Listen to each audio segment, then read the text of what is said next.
Hello, everybody, to the first episode of Fireside MMA.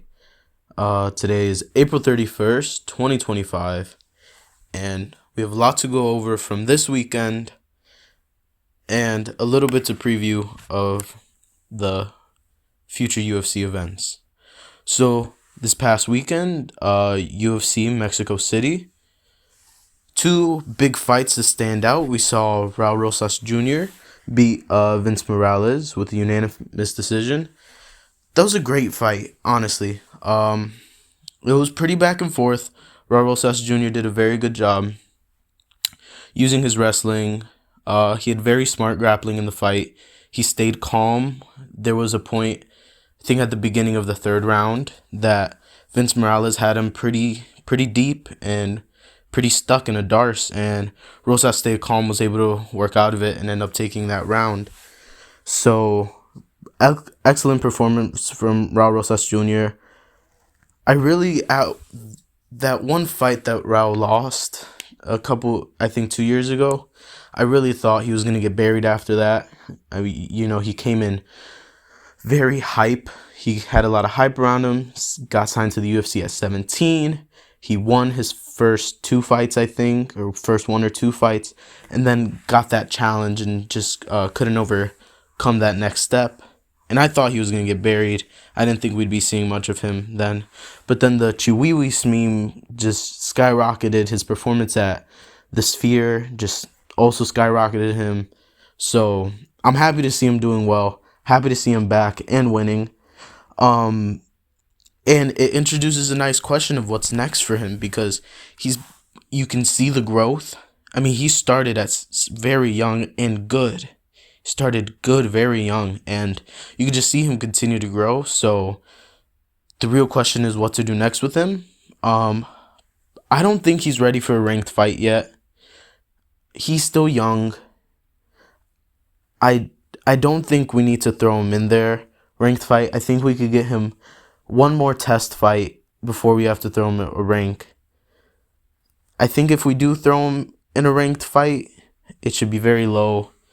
Nothing like it should be 15, 14, or 13 that he's fighting. I just think he needs a little bit more time, just one more test. Just prove his toughness, because here we were able to really see his cardio and his fight IQ. I think just one more fight testing him, and then I think we could see him become a serious problem in the division and in the rankings. And now, the main event of Mexico City's fight night. Brandon Moreno beat Steve Erceg. Unanimous decision, 49-46 on all the cards. Man, that was a fun fight. Brandon Moreno is never in a boring fight. There's never a boring fight with Brandon Moreno. Steve Erceg, props to him. He just keeps coming out and keeps putting on great fights with some of the biggest people, some of the hardest fights in that division. He got his title shot when he was number 11 ranked and was able to stand toe-to-toe with Alexandre Pantoja, which is not an easy thing to do. Pantoja is pound for pound one of the best fighters right now. A lot of the little guys don't get the credit they deserve, but man, Pantoja is good, and Steve Erceg was able to stand in there with him, and Steve Erceg was able to stand in there with Brandon Moreno, a former two-time champion. So props to Steve Erceg, even more props to Brandon Moreno for an incredible fight, pulled out the victory. Man, that overhand he kept landing was just money. He made Erceg miss a lot, which I think was the biggest factor in the fight. I think John Anik called it out on the broadcast. Brandon Moreno made him miss 75% of his strikes. I mean, defense like that is just hard to get around. So Brandon Moreno is just such a good fighter. It really just baffles me sometimes. He defended incredibly. He struck so good. His striking, his boxing was looking on point. The way the throwing that right hand and the dip The dip right hand was just landing. He wasn't getting hit too much. A really, really good fight. But there's the Brandon Moreno problem. He's fought Pantoja twice. He's fought Roval twice. He's fought Kai Kara-France. He's fought Steve Erceg. He fought Figueiredo 4 times for the championship. 3 times for the championship. Once before. Brandon Moreno, it's a really... He's a problem for the UFC. As good of a fighter as he is, as much like charisma as he has, and how much people like him, and how nice of a guy he is, he introduces a very major problem for the UFC in matchmaking. He's fighting all the top guys, and he's winning a lot of them. There's no real place to go with him. He beat Kai Kara-France pretty definitively. He body kick knocked him out. So you can't have him fight Kai Kara-France again. He just beat Steve Erceg, so that's out of the question. He was very dominant in his last win over LZ. I mean, Royval, maybe, but he beat him too. There's Kaya Sakura, new addition to the division. He's still there. But it's... Kaya Sakura got beat by Pantoja pretty bad. I don't know if he'd be thrown in again to the top. Kaya Sakura is a great fighter and a pretty big draw from Japan especially. He's a superstar over there. But I don't know if he comes in and gets a title fight and then he keeps fighting the top-ranked guy. I think we have to give him some tests in the UFC, maybe have him fight a Kai Kara-France or a Royval. So Brandon Moreno, I don't know what's next for him. He brings just such a problem for matchmaking because of how much he fights and that he's already fought a lot of these guys, and that the 125-pound division is just not very stacked. It has a lot of great fighters, but it's not a very deep division. So I don't know what we do with Moreno next. If he gets the title shot, I don't think anybody's upset with that. He deserves it. He's a great fighter. But man, he's going to end up fighting every single guy in that division 4 times. And it's an issue for the UFC's matchmaking. And I'm very curious to see what they do next with that. So that's what this weekend was. UFC 314 is our next pay-per-view. We could just do an early preview of that.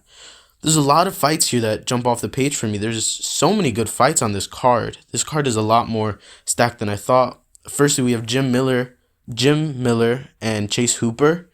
Chase Hooper, I don't know. This is a weird fight because Chase Hooper's a young guy who's getting out there and beating these guys. He's young in his career. I don't know why the fuck he's fighting Jim Miller. Jim Miller, absolutely incredible fighter. But beating Jim Miller doesn't get you closer to a title shot.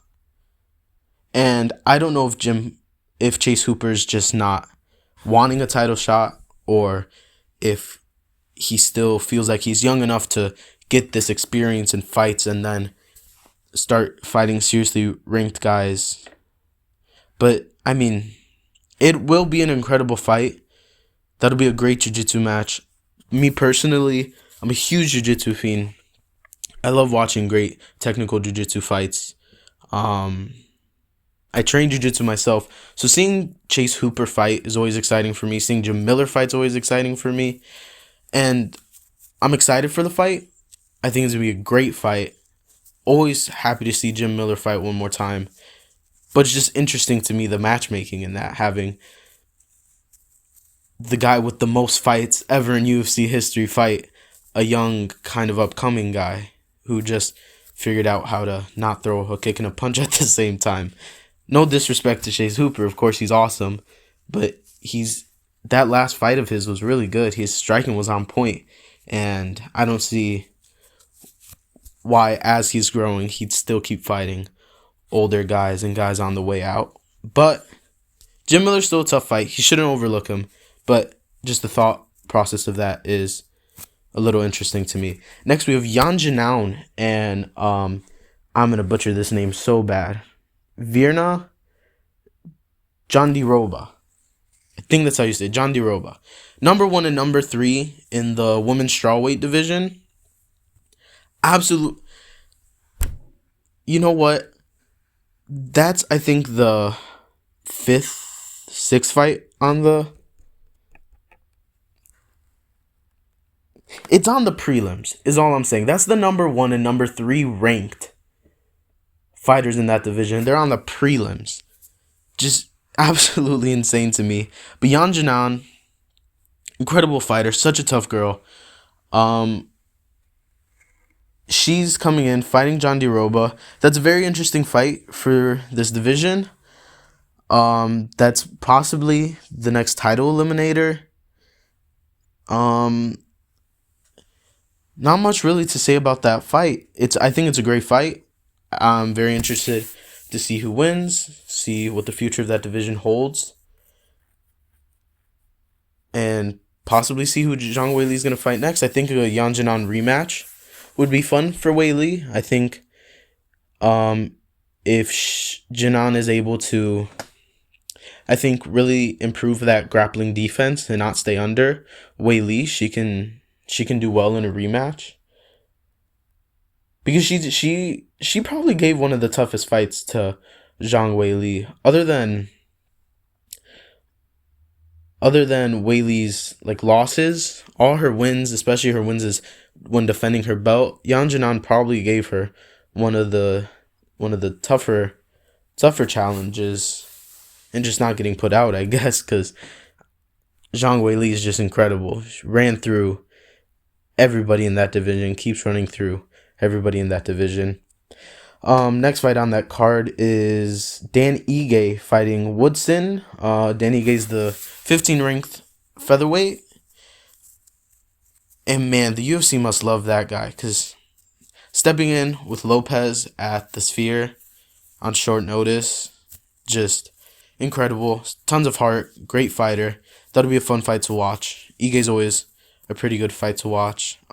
Next in the light heavyweight division, you got Dominic Reyes and Nikita Krylov, the number 11 and number 8 ranked fighters in that division.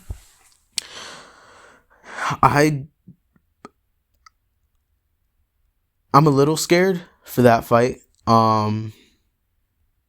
Reyes, one of my favorite fighters.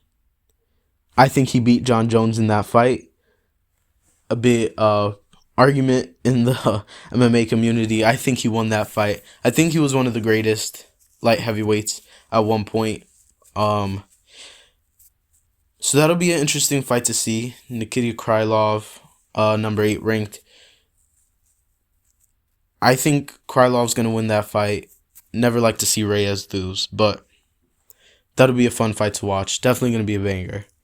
Next, Yair Rodriguez and Patricio Pitbull. Yair's number 5 ranked, coming back after a year off, I think. I think his last fight was that Volk fight. I don't think he's fought since. I think he had one fight, possibly. But Patricio Pitbull making his UFC debut. Bellator champion, current Bellator champion. 36-7 record in MMA. That's an insane just number, 36-7. 1, to fight that many times, and 2, to win that many times is just crazy.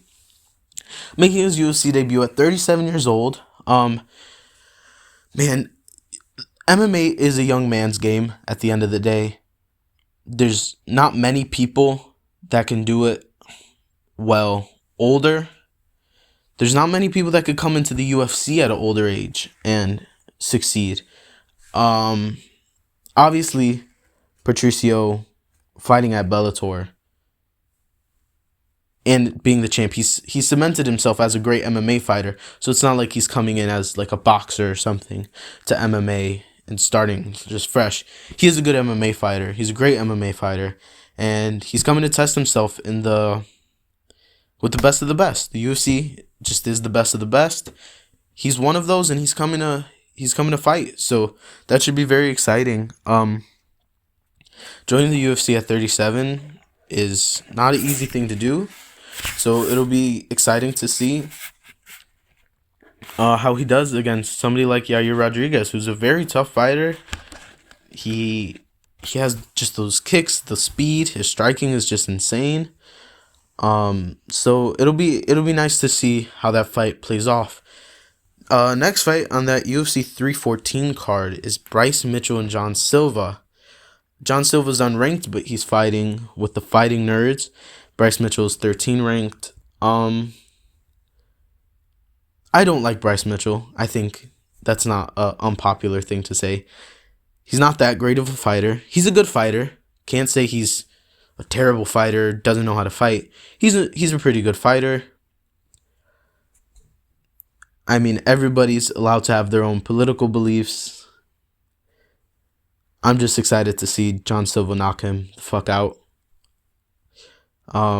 Bryce Mitchell needs to learn how to keep his mouth shut, and I think John Silva's gonna make sure he can't talk for a while. I think John Silva calling him out was very, very smart. The Fighting Nerds just have this kind of aura about them. They have all these great fighters and all these wins. Unfortunately, we didn't get to see Prates fight this weekend. But man, the Fighting Nerds, that gym is just incredible. And I'm excited to see John Silva do really well. Next, we have our co-main event of the UFC 314 pay-per-view. We have number 7 Chandler against number 12 Paddy Pimblett. Man, this is a fun fight. On paper, it's a little interesting. Chandler's only won 2 fights in the UFC. He's on a 2-fight losing streak, and Paddy Pimblett's undefeated in the UFC. He's on a 6-fight winning streak. So on paper, it's a weird like matchmaking thing. But that's just gonna be such a fun fight. I mean, Chandler, I'm not a huge fan of the guy. He's a great fighter, and I love watching his fights. But he's only won 2 fights. He's shown time and time again that he prefers the bonuses and the putting on a good fight for the crowd, which I can't knock him. If I was a UFC fighter, I'd probably want bigger paychecks and want to excite the crowd more. So can't blame him for that. But Pimblett, also a super exciting fighter. His win over King Green recently was incredible. And I think that's going to be a very interesting fight. I don't know how that's going to work out. It's such a head scratcher, really, because this is like a really, really major test for Pimblett. And that's just a fight where we really don't know what's going to happen. We'll see how good Pimblett is. We'll see if Chandler still got it. And I think I don't know what I think about the fight. I think it's going to be a great fight, but I really don't know who's going to win that. Next, and finally, we have our championship fight. Volkanovski Lopez for the undisputed featherweight championship, vacated by Ilia Topuria. It's making it up to 155. Hopefully we get a fight announcement for that soon. Volkanovski and Lopez. Volk's on a 2-fight losing streak. Lopez is on a 5-fight winning streak. Man, Lopez has just been dangerous recently. He's been looking so good. His striking's been on point. His grappling's been on point. Such a fun fighter to watch. That stupid mullet, just every time I see him walking out with that stupid mullet, I just get excited for him to fight. Volk, man, Volk was probably my favorite fighter at one time. He was considered the greatest featherweight of all time at one point. He was up for the running there. He was up for GOAT in the sport at one point for some people, for a lot of people. So after that second Makhachev fight, getting knocked out as badly as he did, getting knocked out by Ilia, we don't know where Volk stands. I honestly, I don't see how somebody can recover from that. He's later in his MMA career. He's got 2 really, really bad knockouts. Those are tough watches still. And I really don't know where he could go from here. I think it's going to be a fun fight. I don't know where it's going to take place. I really think I could see this being a really tough grappling match. But I could also see Volk wanting to keep it standing, prove something to himself, prove something to the world that he still has it. My early prediction for that fight is I think Lopez is going to take it. It's going to take the belt, be the undisputed champ. But we'll hear more about that when we get into fight week, seeing their preparation, hearing what they have to say about their camps during fight week. So we'll see what happens there. And then this week in the UFC, this Saturday, April 5th, we have Josh Emmett and Leron Murphy, the number 8 and number 10 ranked guys in their division, the featherweight division. Murphy's minus 330 favorite. This is his first fight of the year. He's on a 7-fight win streak. He's undefeated in the UFC. His 1 draw in his very first fight. And he's a really dangerous guy. And I'm interested to see this fight because Josh Emmett, he hasn't fought since he knocked out Bryce Mitchell. It's been over a year. So it'll be interesting to see what this time off has done for Josh Emmett, if he's going to have that ring rust. As we say, ring rust is real unless your name's Dominic Cruz. So we'll see what Josh Emmett has to bring. I think it'll be a very interesting fight. Leron Murphy's on the come up.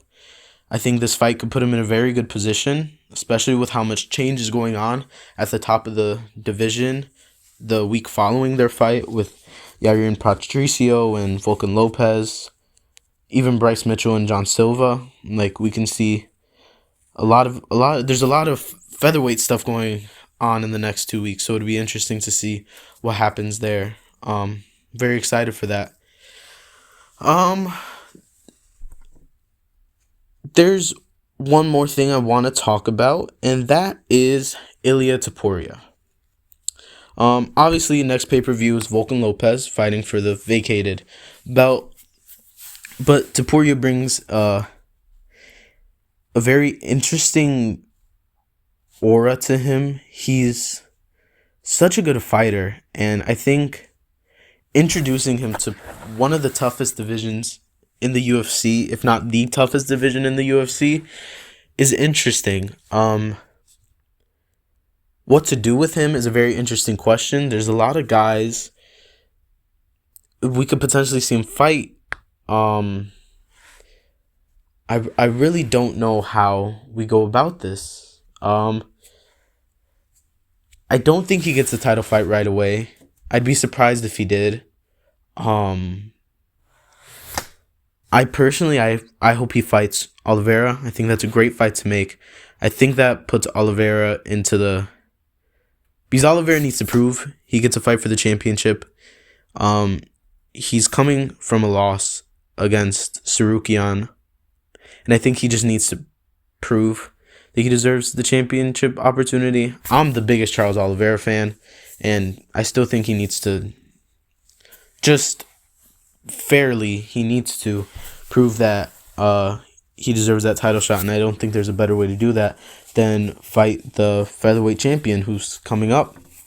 And I think that's a great fight for Topuria too, because Charles Oliveira, former lightweight champion, I think he's number 3 ranked right now. That would be a great fight for Topuria to prove what he could do at 155. The question though with Topuria is why and how he's gonna go to lightweight.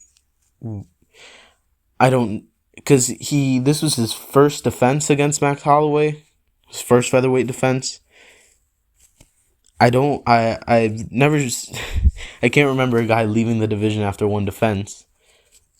So that'll the why I'm interested in. I don't know if it's the weight cut or if he just sees himself better at 55. I mean, there's a lot of good fights for him there. He is a big guy at 45. He is. So it'll be fun to see him at lightweight. I think there's a lot of good opportunities for him. And I'm just very interested to see what they're going to do with that division, because Sarukian pulled out last second on Makhachev. So I don't know if they do that rematch. Gaethje's on a win. I don't know if we give him Makhachev. Really don't know what to do with the lightweight division right now. And I think adding Ilia Topuria to the mix just gives very interesting questions all around there. So, thank you to anybody that listened to this. This is the very first episode of Fireside MMA. Get your tickets to history now. We're going to be the biggest MMA podcast in the world one day. So thank you all for listening. Let me know if you have any questions. Let me know what you guys want to hear me talk about next. And signing off on the very first episode of Fireside MMA. Bye, guys.